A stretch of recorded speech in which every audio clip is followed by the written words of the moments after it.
In our You Decide 2024 coverage, just about all the numbers are in for one of the biggest voting nights of the year, Super Tuesday. We have been bringing you coverage all day of the voting taking place in 15 states and 1 U.S. territory. Voters casting their ballots for the presidential primaries. Fox 23 weekend anchor Rick Marinon is our go-to person tonight for all of the election results. You've done such a good job. Bring us up to date and kind of bring us home. It's almost over. At least the primary. At least the primary. Say, it's just getting started, Rick. No, we still have November. Yeah. Yes.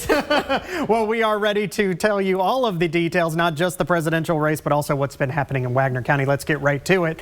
Former President Donald Trump is hoping to become President Trump again. He is the winner of the Oklahoma Republican primary, and he won all 77 counties tonight.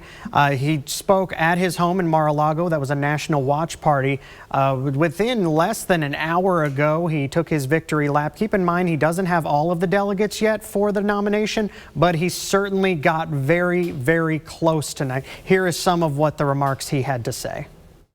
Sad to see what's happening to our cities. Our cities are being overrun with migrant crime, and that's Biden migrant crime. But it's a new category of crime.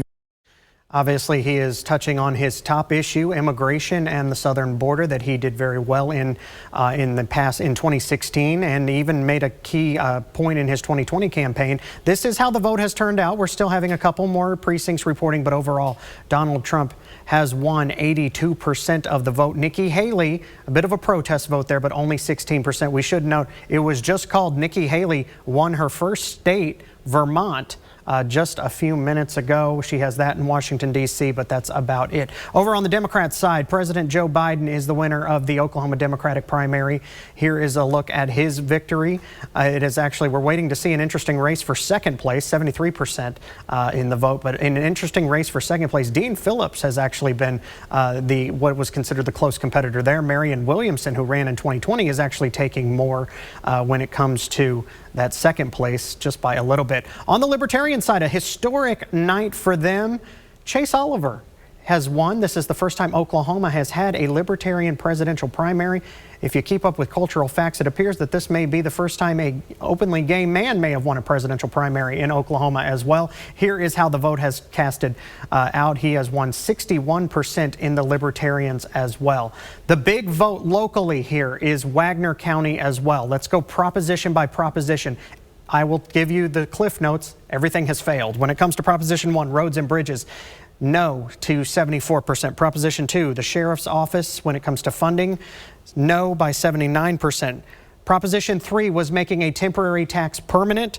That is a no by 84%. Some people were concerned that that one was going to raise sales taxes in portions of the county over 10% for things as simply as a trip to Walmart. Proposition 4 was ambulance service.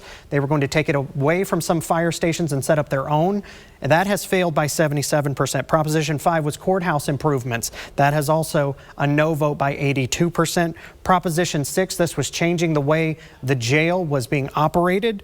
It appears that is 82% no vote. Proposition 7 were fairground improvements, no by 82%. And Proposition 8 was a 5% lodging tax to improve parks and recreation throughout the county. That is a no, 78%. And that is pretty much the bulk of it here in Green Country, presidential wise and everything else. 100% of the vote. Obviously nationally, we're still waiting for some things on the West Coast to be tabulated out, but it appears for Oklahoma, you can go to bed. There's nothing to wait on. Live in studio covering news that matters, I'm Rick Marinon on Fox 23 News.